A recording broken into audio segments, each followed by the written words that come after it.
Fix the landing and ignite the Gator crowd here at the O'Connell Center. Here was her mount. Unlike her dismount, a very difficult punch front. Hines with a very solid 9.875, and that's a new career best. Back to the uneven bars, Nikki Peters up for Michigan. Watch how she'll free-hip hex right onto the high bar. You must use both bars during your routine, and it must consist of at least 10 moves. Nikki Peters with 4 perfect 10s on the bars this season. She is the Big Ten bars champion. And watch this dismount. It's dynamic, laid out, double back. Nikki Peters coming off an ankle injury, but comes through for the Wolverines. Stella Ume is on the floor now for the Bruins. Talk about incredible. That was a double layout backflip. You just can't even describe how difficult that is. Now she'll do a whip, tuck double back. Ume was the 1995 NCAA floor exercise champion. What a talent Stella Ume is. I mean, it's so difficult to have the combination of being so powerful and yet look at the movements in her body. She's so graceful. To me, she is the epitome of what gymnastics is about, combining the athleticism with beautiful movement.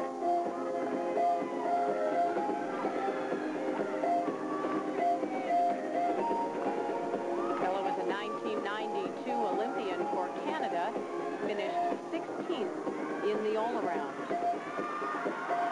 That was the first time I had a chance to watch Stella, and it's been a treat to watch her ever since. Beautiful high tuck double back. This is going to score very high.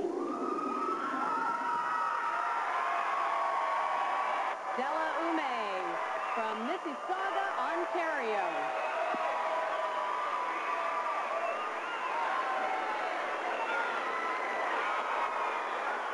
Watch how she gets such a strong approach, and she blocks her body straight up in the air for tremendous height. Stella Ume with a 9.90 and a 9.950 for Nikki Peters on the uneven bars. And the Michigan Wolverines have now moved into the lead. So halfway through the competition, Michigan is on top by less than a half of a point, followed by Arizona State and UCLA. Back in Gainesville, Florida, with 3 rotations remaining, it's Michigan in the lead, followed by Arizona State, UCLA, Florida, Nebraska, and Georgia. Well, there were other champions crowned here at the NCAAs. For more on the individual and all-around competitions, here's Michelle and Julianne. The 1997 NCAA all-around title was won by Georgia junior Kim Arnold, who beat out defending champion Meredith Willard of Alabama with a 39.55. It's not easy to master all 4 disciplines in the sport of gymnastics, but Kim Arnold has proven herself as an all-round competitor. She's a dynamic vaulter. Look at the height on the vault there. And she's really improved here on the uneven bars, made some great strides. Kim also won the SEC all-around title and is the 5th straight NCAA all-around champion out of the SEC. Kim has always been known for her power, but I really feel like she's really blossomed into a consistent and clean performer.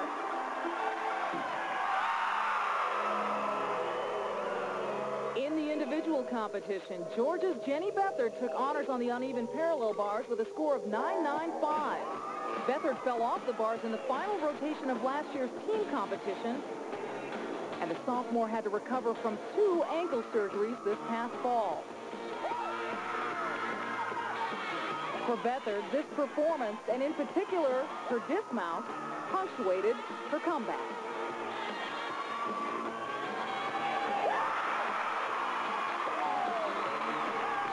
I came in the fall, and I was really out of a handstand on the bars. I mean, it was awful. And I had my whole team supporting me and my coaching staff, and they just pushed my butt back into shape and just got me to where I am today. Tight competition on the beam resulted in co-champions. Utah's Summer Reed and Arizona State's Elizabeth Reed finished with 9-9. Throughout the competition, Elizabeth had shown tremendous composure for her young Sun Devil team. Her beam performance was highlighted by her trademark flexibility and a more than solid dismount. Summer Reed was spectacular getting on and off the beam. The defending co-champ's performance was an indicator that Utah will be back in the thick of things next year. I got up there and I tried not to think about defending my championship from last year, and I just got up there and wanted to have fun and show off and show everybody what I could do, and I did, and it was a lot of fun. Another underclassman took the title on vault. Florida sophomore Susan Hines delighted the home crowd by upsetting defending champion Leah Brown. Her sensational landing left Hines delighted as well. It was totally amazing. It was a dream come true. Just to have the support that we did and hear my teammates in the stands totally pulling behind me was just the best feeling I could have ever experienced. Being upset on the vault didn't dampen Leah Brown's spirits. She simply dominated the floor exercise. The Georgia star was the only senior to walk away with an individual title. Energy, tremendous power, and incredible height garnered her a 9.95 on the floor.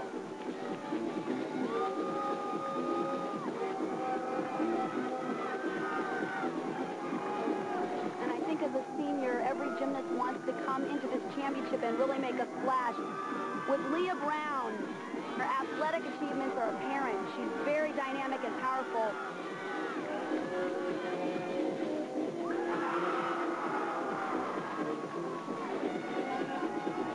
She's had a tremendous career, and I think really what really shines through with Leah now is her sheer joy for the sport.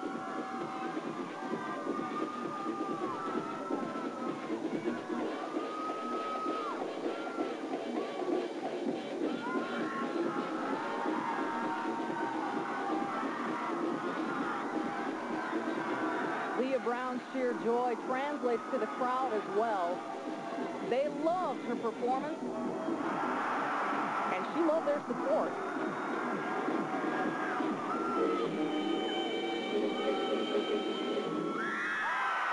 I've always said I like to pull the crowd into my performance.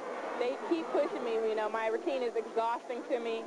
But when you have thousands of people screaming your name and pushing you and wanting you to excel, it's always motivating for you to do the best you can do. And now those individuals will try to motivate their teams. The team title still up for grabs. Back with the second half of the competition after this message and a word from your local station.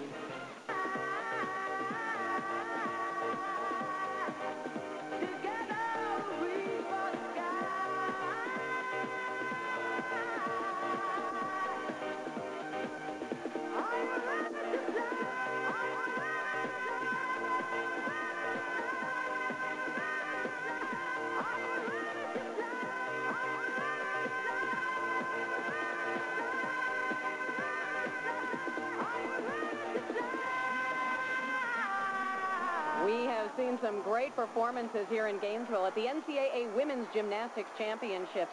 And this could be the year someone other than Utah, Alabama, or Georgia takes home the trophy. Andrea Joyce alongside Julianne McNamara. We could be witnessing a changing of the guard in women's collegiate gymnastics. How impressed are you by the performance so far from the University of Michigan? Well, very impressed. I think the most impressive thing is the fact that they're being so aggressive. They're not holding back at all. In other words, they're not being tentative and trying not to make mistakes. They're being positive and just going for it. Georgia put themselves in a hole from the get-go on the beam. Is it possible for the Gym Dogs to get back in this? Well, in this sport, nothing's impossible, but I'd say it's pretty improbable. They've lost the momentum. The other teams, they're just too on, and they really have gained the momentum, and I think Georgia's going to have a hard time getting back in. Georgia moves to the vault in this rotation. Nebraska on the uneven bars. Arizona State is on beam. Florida on the floor. UCLA and Michigan.